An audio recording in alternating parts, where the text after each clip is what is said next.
Hey folks, how you all doing? This is Khanulricgaming coming to you with another episode of Company of Heroes 1v1. Today we have two names I will not even try to stumble through, other than just to say up here in the Northwest playing the Wehrmacht forces, it is CcArtS03. He is bringing to the fray Encirclement Doctrine, Elite Troops Doctrine, Encirclement Doctrine, there we go, as well as Jaeger Infantry Doctrine. And down here in the southeast, his opponent is a name that just looks more like letters and numbers that I don't even know, and some symbols there, while we look at it.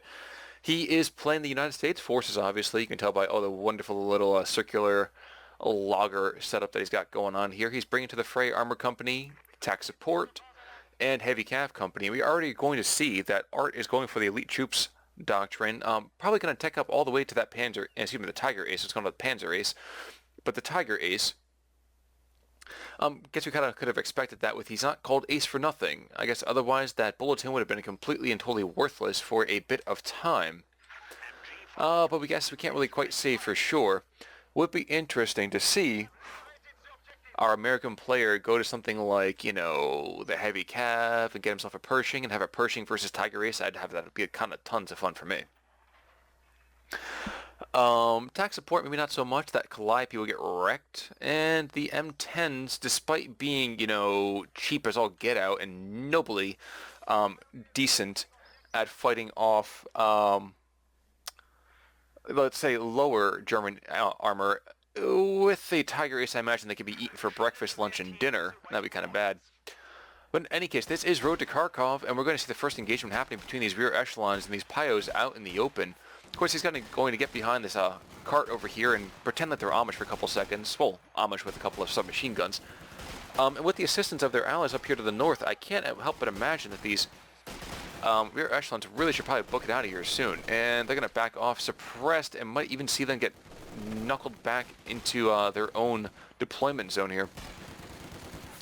Do feel compelled to note as well that if you guys have not checked it out just yet, it means it's not popped just at the moment, but there is a new video coming out, a Company of Heroes, kind of let's call it Tac School, that will be highlighting how to accomplish some of the crazy feats that we do see in so many of these games.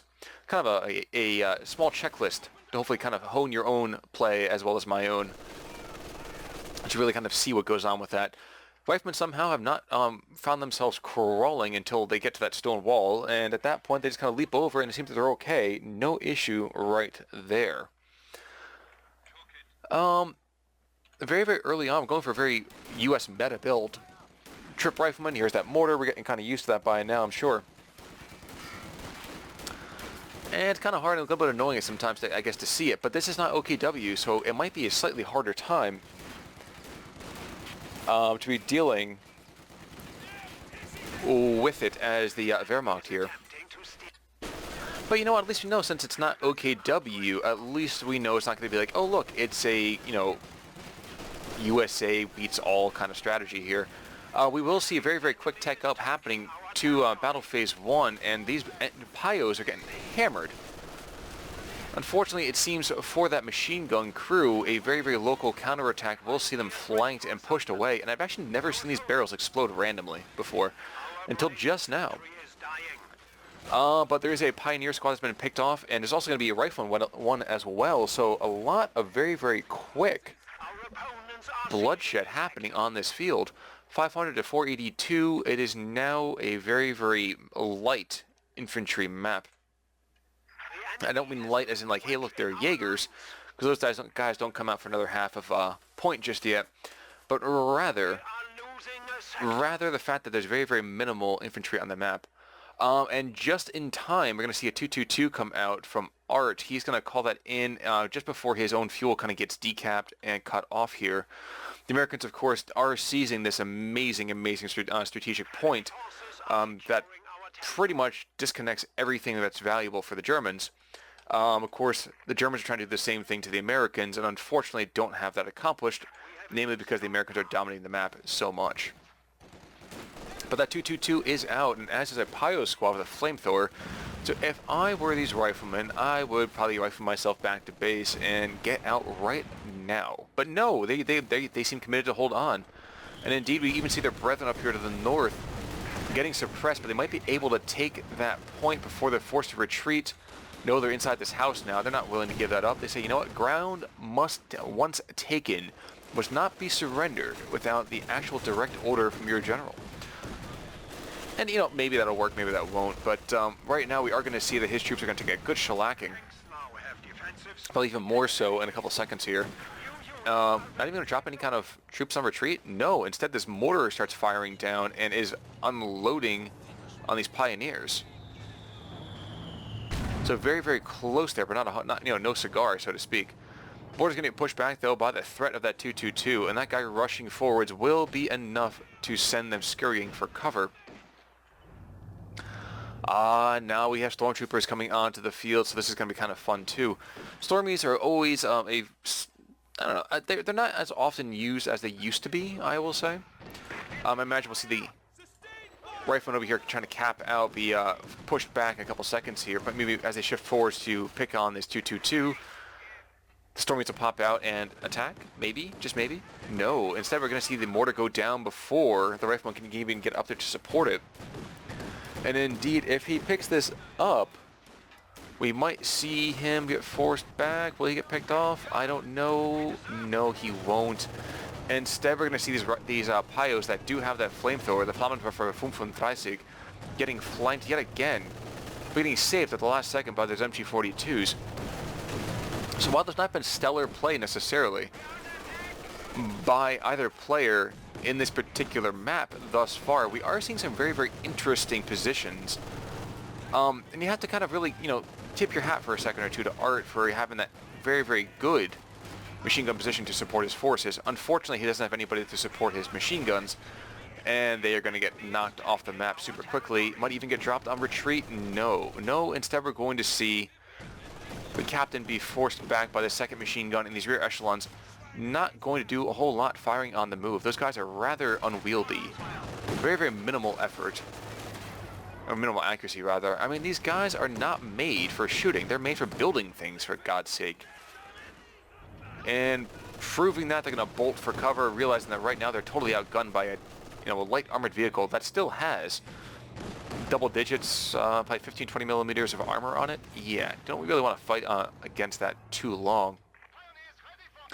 The stormtroopers were lying in wait just for this particular moment. All the American stuff is pretty much back in base, so we have the Germans have hopped out, capped the fuel point. They're going to decap this munitions point. And you kind of wonder, will he be able to cap up all this territory and bring it back into supply for himself? I don't know. I don't know about that. What I do know is that this mortar right here will definitely put a hurt on this machine gun. He really should consider booking it before they get a round or two off. But shockingly, they're not even aiming at him. Huh. Guess they want to, you know, live and let live. Definitely not, you know, Wings fans, if you know what I mean, or maybe not even willing to say they're really big Beatles fans either, or at least Paul McCartney. You know, live and let die. But neither here nor there. That Stewart has no compunction of against violence, though, chasing after the stormtroopers, saying, yo, bro, you took my territory, prepare to die. Luckily for them, those stormtroopers are backing away in pretty good time, actually. And we are going to see probably Shreks coming out onto these Pigrens once the munitions are in order. Riflemen do come over here, do decap the munitions point that was captured from them, and continue to kind of lollygag their way, take a bit of a breather, cap it back out. And indeed, we do see the USF player seems a little bit static right now. He is got the trip rifleman, he's got the mortar, he's got the Stewart, but it doesn't seem like he's really willing to push forward too much unless that tank is there. 222 is going to take some fire here, and I kind of wonder, will this machine gun actually, could that set up just in time and really start trying to pick on? No, he's not going to do that. Okay. I thought he was going to try to use the you know, armor-piercing rounds, perhaps. But instead, no, he's going to go for those double Panzer Shreks. Probably a better idea in the long term. And indeed, in the southwest, these riflemen might be figuring that they know what's going on here, trying to push back these Panzergrens as quickly as possible. But these things upgrade pretty darn quickly, as I recall. Yep, got a few more seconds here, and the second that happens, that Stewart's got to book it out or get shredded. Oh, wow. And that blanket of fire takes down a rifleman squad again, so second squad going down here. And now double Shreks. And you're aiming for some reason at the captain. Okay, that's not the greatest decision on that particular move, but alrighty. You're going to shift into the south. In the meantime, USF decides to build up another rifleman squad. Good idea there. See another Shrek coming out? No, he has not reloaded from that first volley, so it looks like that Stewart's going to get away, and indeed we might even see the... Yikes! Back away! Swim away! The mortars almost pick off that P-Grand squad, but it looks like he's going to make it out just barely in time. Whew! In the southwest, again, we are going to see these riflemen getting butchered by this machine gun, and starting to get really, really cooked by that flamethrower. So Art did seem like he was a little bit confused what was going on. He did have the whole VP control, but he did not have a great army comp to kind of deal with what was going against him. But things seem to be kind of shaking themselves out. Meantime, stormtroopers are over here just kind of running around the VP, capping things out, and if he goes and picks up the strategic point down here, he has completely severed the US from really any real supply on the map. I mean, good gosh, he's got, what, 1, 2 strategic points in supply, and other than that, got nothing, bro. Nothing. The previous wall that was here, the wall that was formerly known as stone, is gone. Shredded by both the Stuart running across it, as well as the mortar dropping rounds on top of that flame barrel. And in the south, we're going to see rear echelons trying to move forward to take back this VP. And I don't think it's going to happen too easily. He's going to come forward, and this machine gun's going to open up on him.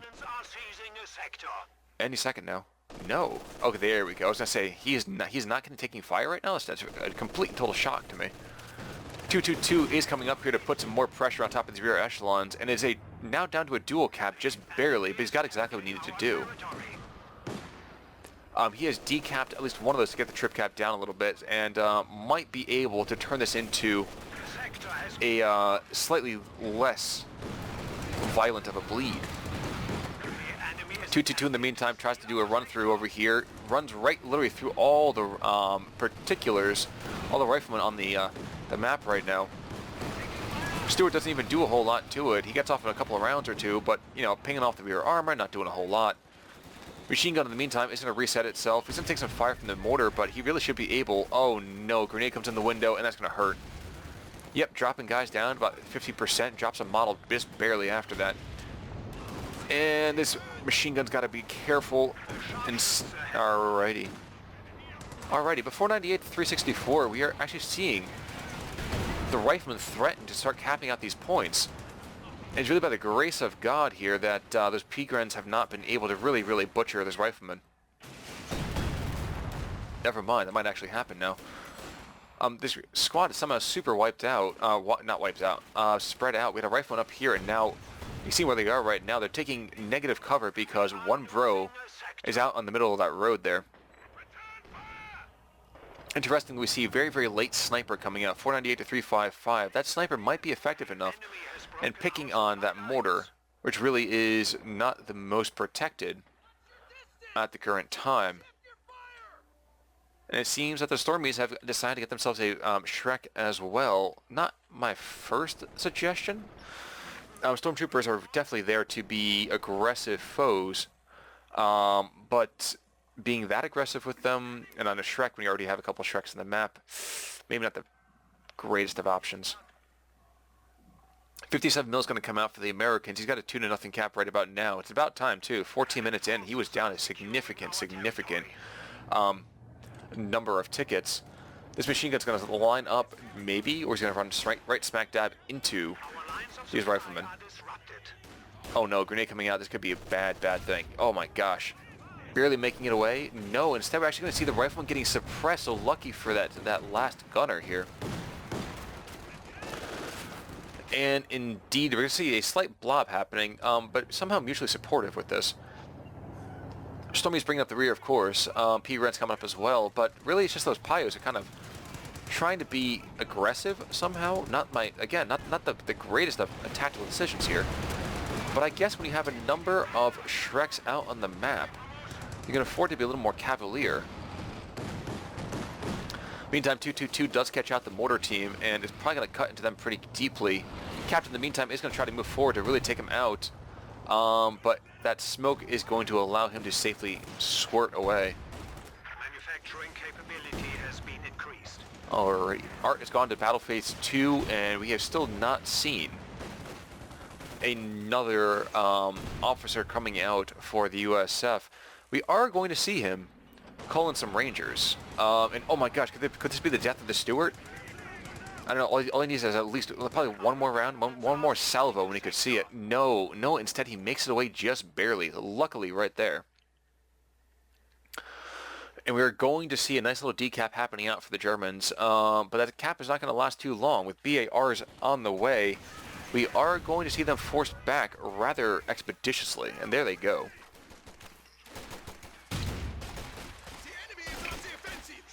They do to make it away in time before the grenade does get there. Oh, luckily for them. Rear echelons across their retreat path, but with just hazard removal kits, not a whole lot that's going to be really too concerning for them. And indeed, that drop back from the various Shrek squads will see the U.S. take a soft advantage on the map. Maybe not so much in resources, although that right now they're rather equal with them. But allowing more potential capping opportunities, allowing their whole defenses to actually get themselves a little more solidified. I am shocked to see that these Flammenwerfers are doing as well as they are. And unfortunately, it seems like even these rear echelons might even go down. I don't know if that's going to be the case. It's close. Oh my gosh, only one model left. But that retreat is going to have their aggression default over to the riflemen in the house, while their brethren do go down, and that's going to get picked up by these Rangers. So it's bad enough that these Rangers can get themselves the Thompson submachine guns, but now they're going to have a Flammenwerfer on top of it. That is definitely not an ideal position for them. Zook, in the meantime, is going to try to slide around behind this 222, I imagine, but this 222 might be playing hide and seek a little more effectively than that captain can, play in return. Oh, nope, never mind. Here comes the first round coming out. Going to slam into him, drop him back to about 1/3 health. He's going to back away. In the meantime, the U.S. does use this opportunity to pick up Trip Cap. I'm still shocked to see there's no other commander coming in. Is he just trying to stall out for that Pershing? I don't know. Maybe that's the case. In the meantime, is it this? Okay, so machine gun in the north. There is this lovely sniper over here, and this big blob coming down the main drag. Luckily for the Germans, there's been no investment whatsoever in a machine gun from the Americans. And yeah, really have to thank their lucky stars on that one too, because that would have just been devastating. Interesting. Using the sniper and machine gun combo, not the most effective ideas, but it is kind of a soft, I guess, counter to the rifleman rush once a unit gets sniped. We're losing a capture point. Now only 70 tickets ahead. Art's got to kind of get on his horse a little bit. He's trying to take back this cutoff point. And I can't help but wonder, is he going to just put fire with machine gun right now?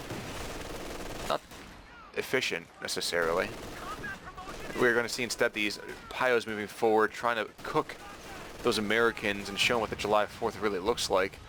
And they're going to back away in time before that does happen. Once again, we see this sniper is probably getting picked off here. Yes, yep, there it goes. And right now, instead, we're going to see the Rangers now start to really push away this anti-tank blob. What is that coming in, though? We're seeing a very interesting...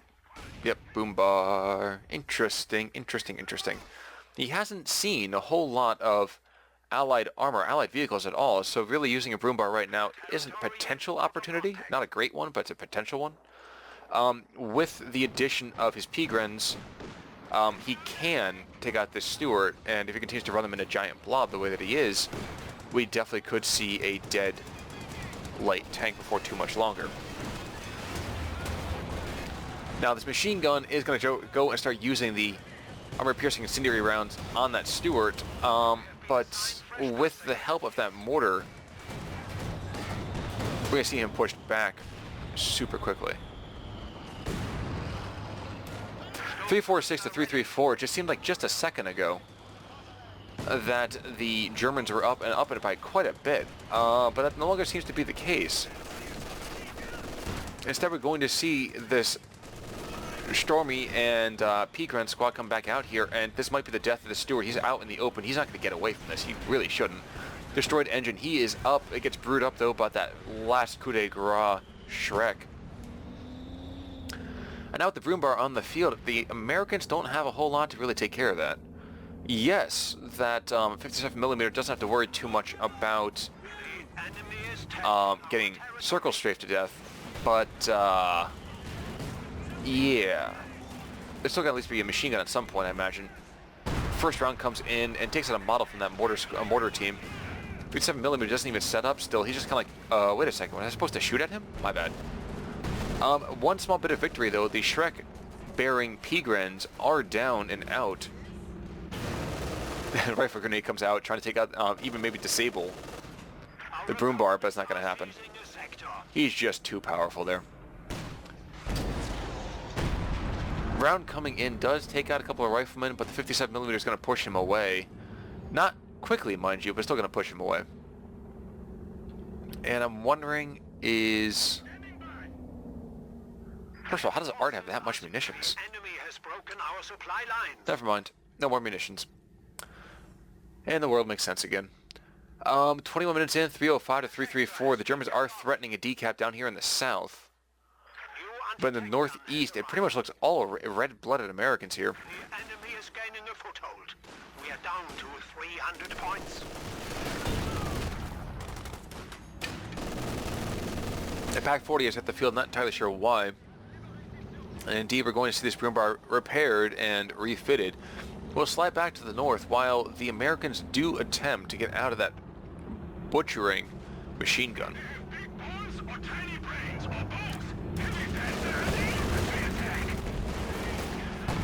Grenades are coming in galore, and the machine gun team is probably going to get picked off here. I mean, you know, after being very, very effective early on, these machine guns have just been shredded by all the negative Allied attention they've been getting. It's just bad press after bad press. You just have to feel bad for them. Rounds have come in, though, and there goes a rifleman squad, and I think those guys have BARs as well, so it is not a cheap investment there. Of course, the other Shrek squad might go down. No, it doesn't. Then instead, he's going to barely make it away. And Art is just getting super lucky with all of his escapes here. These mortars have just been shredding his teams. What is going on here? Okay, so that Flammenwerfer has been re-dropped. Definitely another opportunity to be had here. This 222 is going to go down, though. Yep, there he goes. That's a little bit too unfortunate, because that 3-star 222 alive until the 23rd minute of the game is pretty impressive. But the big boys are out to play. That Pershing is out. He is looking for a playmate, and if you are a broom bar, that is not what you want to be taking on. The enemy is taking. I mean, that armor is super, super thick. Meantime, broom bar is going to try to get one last cheeky shot in. He will take out that crew member from the MG, but he's probably going to pay for it with his life. Yeah, 2 shots bringing him down to half health. He might be able to limp away, barely. I don't know, though. Oh no, my gosh, okay, that Pershing just bounces a shot. Storms run forward, though. They throw out a couple of rounds, a couple of Shrek or two, and that Pac-40 might be able to start pushing away that Pershing. He does, barely. Barely. And the broom bar makes it out alive, at least for the time being. Rear echelons to the north somehow making it behind the German lines to really go and carve up that fuel point, really making sure it stays in the U.S. hands. Shockingly, they're able to make it out alive. These pilots, in the meantime, just kind of say, yo, okay, fine. You know what? You took that. We'll take that back right now. So 24:02 in. Germans are down almost 100 points. And the Allies just slowly start creeping forwards. Not entirely sure why we're not going to see maybe another squad of rear echelons or something of the sort to start repairing this bad boy right here. But, you know, of course, it is up to them. And that's really all she's going to write, isn't she? Sandbags have been completed. Not sure where. Oh, in the center part of the map. And Pios are repairing this broom bar like a madman. Or mad women. Or mad persons. Because, you know what? Let's not be sexist at all, right? These Rangers do have that Thompson's quick grenade comes out. And it's probably going to devastate this machine gun. No, it doesn't quite as much as I thought it would. But those mortars might. And these Thompsons being so close have just, oh my gosh, shred that machine gun. Literally shred that poor machine gun. That guy was there and gone in like 10 seconds. This Pack 40 might buy it as well, and if that guy goes down, I don't know what's going to be so great left for Art. He's going to get caught out. There goes one thing. Yep. If he recruits that gun, that could be bad news bears. Oh my gosh, it's already bad now. These Thompsons. Okay, so Thompson's backed up by a Shrek. Yikes. Yikes. Even the Broom Bar coming forward is not going to completely chase away all the negative attention that his tanks are about to get here, or his single tank, that is. Indeed, BAR City coming forward. If that pilot doesn't make it out, he's going to get picked off, and I'm guessing this 57mm might even somehow get decrewed again with a lucky shot or two. But no, and instead it's actually the riflemen that get pushed back, losing 60% of their squad in a couple of seconds. Broom Bar shot, as well as just, you know, random pain coming down.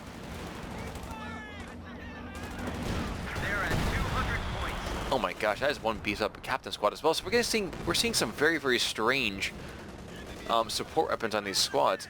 This captain has himself a Zook and a Flammenwerfer. That's got to be rough to deal with. And shockingly, despite the fact that this Pershing really should have been repaired to the point of really being, you know, the only game in town, he will not be able to stand up to that negative attention, the negative press that he's getting from that Broom Bar.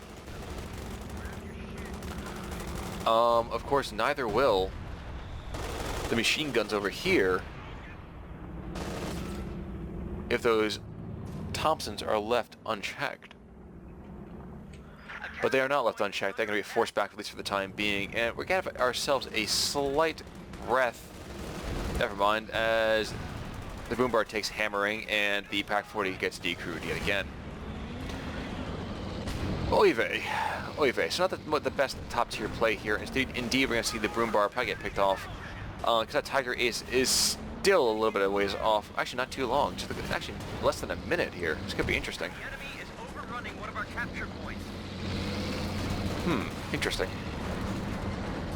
But it's 146 to 334. The Americans, after going down quite a significant amount of tickets early on, are going to force their way back into this game by using a lot of human wave tactics and a very, very active Pershing.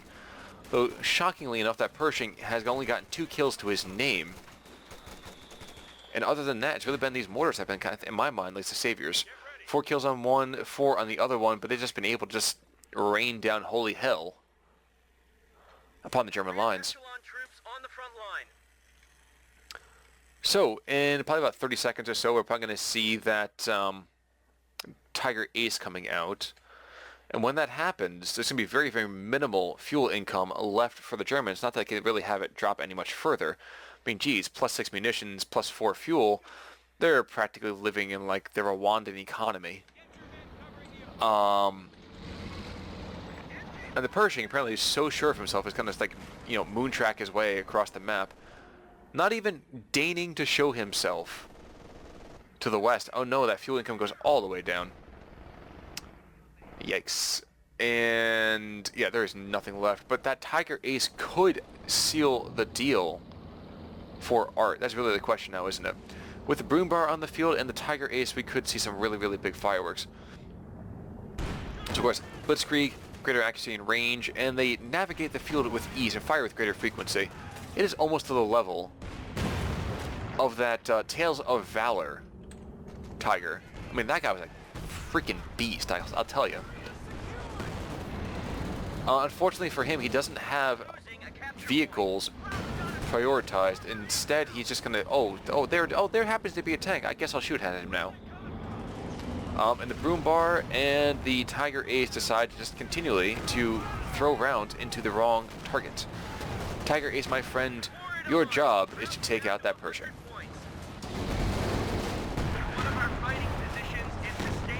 And he is almost down with that. Of course, in the meantime, we are going to see these mortars have just done so much damage to the to the German war machine that there is almost nothing left. Wow, an AT gun, P-Grens, and the Pios. Other than that, yep, it is true that the Americans have very, very depleted squads, losing one of their mortar teams, losing the 57mm at least decrewed for the time being. But they're not down, and they're not out, I can tell you that much. We've lost a fighting position. So the fighting position does go down, and now we're going to see the other one probably get taken out here. Not a whole lot it can really do. It's a 50 cal machine gun, but it's not going to be enough The capture point is to really fight off a broom bar, especially if it's out of arc. So could Art bring this back? I mean, he is down an absolute ridiculous amount of tickets. We just fell to 50 points. And I don't know the answer to that question. More pilots are going to come out to repair this Tiger Ace. That's a good idea right there. And what's hanging on up here? Another Flammenwerfer. Be interesting to see a dual Flammenwerfer Pioneer Squad. I don't think that's possible, but it'd be really, really fun for me to see. I would enjoy it anyway. Tiger Ace says, wait a second, you're in that house, you're firing on my anti-tank crew, you're not allowed to do that. So he starts throwing rounds at that captain.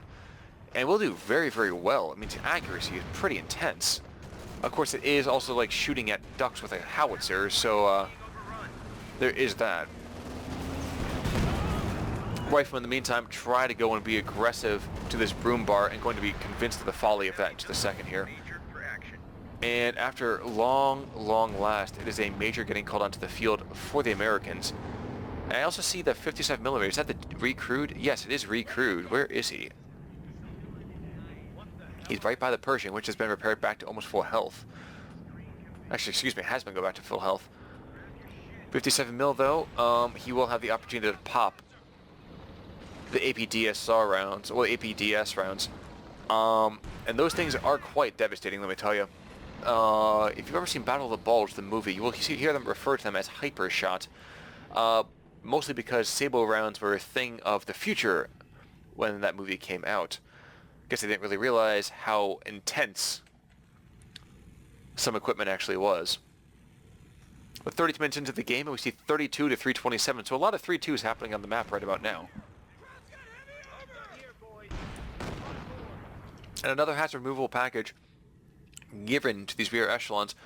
So the idea, I'm guessing, and this is just a thought, mind you, but the idea is to use the hazard removal kit's buff speed with the repairs to help with the Persian getting back in the fray a little bit quicker, because I haven't seen any mines really getting used by either player. Riflemen say, wait a second, oh wait, never mind, let's take a little more quick break here, another fiver. We very did briefly see the Americans charge forwards, but the second they come up, that Tiger Ace is just brutally carving into them. 17 kills already, and although he's not 100% health, mostly because you have things like this 57mm coming forwards. What does a sight range on that guy look like, by the way? Okay, well, not too great from the other direction. Although we will see the Pershing. The 57mm, I'm guessing the 57mm prop, no, he didn't even pop his amazing armor rounds. Instead we're going to see the Pershing charging forwards, and really it's the Tiger Ace not shooting at the right target here. Might see death, might see destruction, I don't know. It is super close though. It seems like whenever we see one player gain a soft lead, it just gets hammered home. Captain goes down. A Jackson is going to be made, but right now we see the Tiger getting forced further and further back by the Sable rounds. And indeed, you might see it even go down. It is so close. 57mm has been caught out. And that broom bar somehow manages to not die. Shockingly. He's not dead. And indeed, instead, he just unseats the carriage over here so that 57mm is now worthless to everybody. You know, if he wanted to, he could just charge that particular Pershing in, sack it, and come out crazily ahead. He's got to know his opponent doesn't have a whole lot left. I mean, he doesn't know the ticket situation right now is pretty dire for the Germans. Tank destroyer is ready for orders. And now with that Jackson, I don't know that there's a whole lot really there the Germans can do anymore. We did see these Rangers, though, charging in really, really deep to pick up that Shrek that's been dropped aeons ago. And that could be enough. Oh my gosh, oh my gosh, I didn't even see that. So the Rangers came in and picked off the Tiger Ace by just running in and behind it with a captured Panzer Shrek. Oh, that's not nice. That's not nice at all. And Art realizes at this point it is time to take the soldier's way out and to just tap out respectfully, and he does so, leaving the final score 32 to 280. Like I said, not the highest tier play coming through on this game, but we can notice a lot of interesting, good decisions being made, at least in terms of early machine gun placement from Art. Setting up his offense almost in depth, kind of working very contrary to what you might expect from static weapons teams. In any case, though, well done to the United States player. A very, very cheeky kill on Tiger Ace. Forgive me, folks, for missing that. There was a couple of dropped Panzer Shreks over in this area, so one, I guess, got picked up, and he just scooted behind, shot a round into the rear of that poor Tiger Ace. And the Tiger Ace went from endangered species to an extinct animal, and that is just very, very unfortunate there. But thanks so much for tuning in. If you haven't checked out yet, there is an EU4 Let's Play going on, looking to highlight the new Rights of Man expansion, as well as keeping an eye out for that new tactical video for Company of Heroes on how to take out machine guns in buildings, or really how to assault a garrison, you know, as a typical player. Thanks so much for tuning in, folks. I'll see you all next time. This is Khanulric signing off. Take it easy.